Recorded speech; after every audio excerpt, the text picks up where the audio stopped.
Hi, I'm John Green. This is Crash Course U.S. History and... Huzzah! The Civil War is over! All the slaves are free!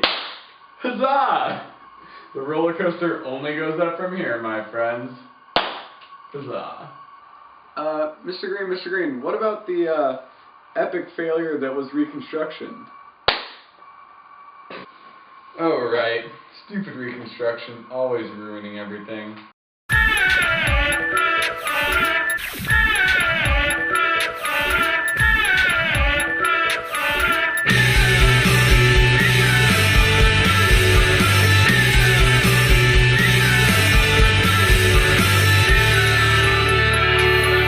Hooray! Abraham Lincoln freed all the slaves. Everyone's equal now.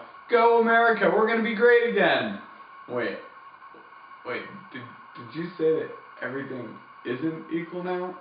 I thought Abraham Lincoln was gonna change everything and it was all gonna be good and equal. Wait, Abraham Lincoln dies?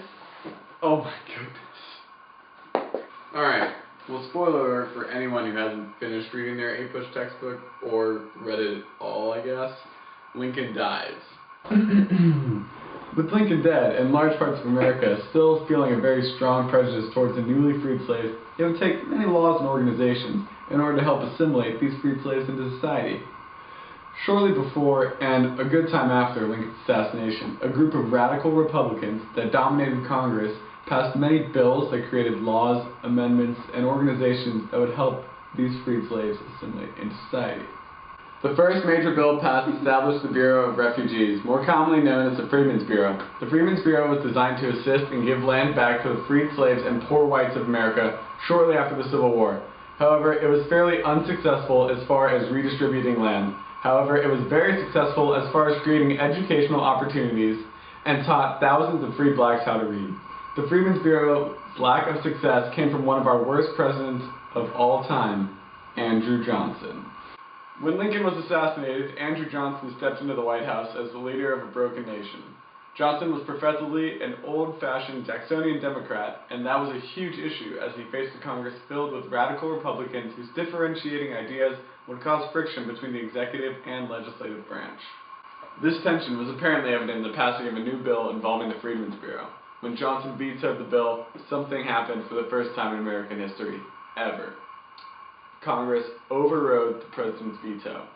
With this newfound power over the president, Congress would eventually go on to pass many bills solely on their views of Reconstruction. They would even go on to impeach the president, another first in U.S. history, until he was acquitted by only one vote. Hi, Camera 2. On December 6, 1865, Georgia became the last state to ratify the 13th Amendment that formally abolished slavery. Classic Georgia, always coming in last. The South seemingly put out a group of laws in retaliation to this, called the Black Codes.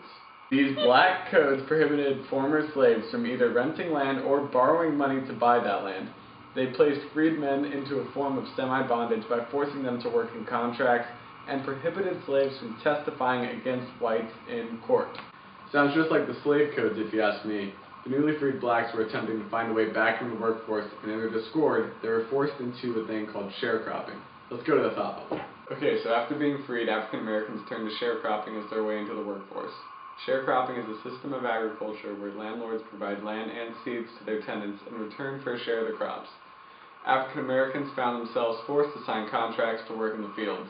These contracts bound the African Americans to harsh labor. Essentially, sharecropping was a form of slavery. Although this system gave poor Southerners the opportunity to work a piece of land for themselves, sharecroppers were typically dependent or in debt to the landowners or merchants. By the year 1880, no more than 5% of African Americans living in the South were independent landowners. Thanks, Thought Bubble. In June of 1866, the 14th Amendment was passed by a still majority Republican Congress. This amendment was passed in response to the Black Codes and gave citizenships to all American-born peoples. In February of 1869, another amendment was passed in response to the continuing prejudice and Black Codes in the South. The 15th Amendment was ratified by all the states in America and gave voting rights to any American citizen. Time for the mystery document already? Alright.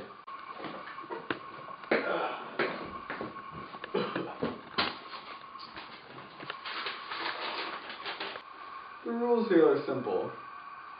I either guess the author of this amazing document, or Miranda gets to blow a couple of these off in my face, and I'm not ready for them. What's wrong with the world, mama? People living like they ain't got no mamas. I think the whole world addicted to the drama, only attracted to things that will bring you trauma. Overseas, yeah, we're trying to stop terrorism, but we still got terrorism here living. In the USA, the big CIA, the Blood and the Crips and the KKK. Well, I'm gonna have to give a quick educated guess on will.i.am from the Black Eyed Peas. Yes! Go my knowledge of pop music. So, KKK. Southern whites organized secret societies that intimidated blacks. The Ku Klux Klan was one of the most famous groups who was founded in 1867. They were terrible people who did terrible things such as burn black-owned buildings and killing freed blacks. Congress passed the Force Acts of 1870 and 1871 to stop the violence from the Ku Klux Klan, but it would continue on for many years to come. In 1875, we finally made a large step towards equality as the Civil Rights Act of 1875 was passed and gave blacks equality in public accommodations and jury service. The roller coaster of civil rights was finally going up again until 1883, when somehow the Civil Rights Act of 1875 was deemed unconstitutional.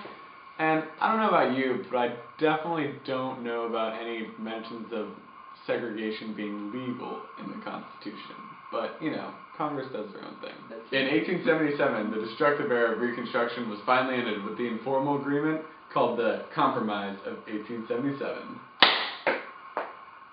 Huzzah! This compromise settled the heavily disputed presidential election of 1876 and pulled all Northern troops out of the South, which released tension and ended the era of Reconstruction. Huzzah! Another large issue during Reconstruction was the rebuilding of the South's economy. With the South economy in ruins, many Northerners went down south in order to take advantage of the economy and set up businesses and shops. These Northerners were known as carpetbaggers, as they would move down to the South with all of their belongings in bags made out of carpet. When carpetbaggers came down, they also brought their politics with them, and the Democratic opponents in the South nicknamed the Southern Republicans scalawags. They were usually former Whigs. Some people ask me, was Reconstruction a success or a failure? And I like to look at these two hats. Two hats that look very similar in styles, but represented very different values. Obviously, the gray one was awful and lost. The navy one wins. Go Bears. Never let silver beat us.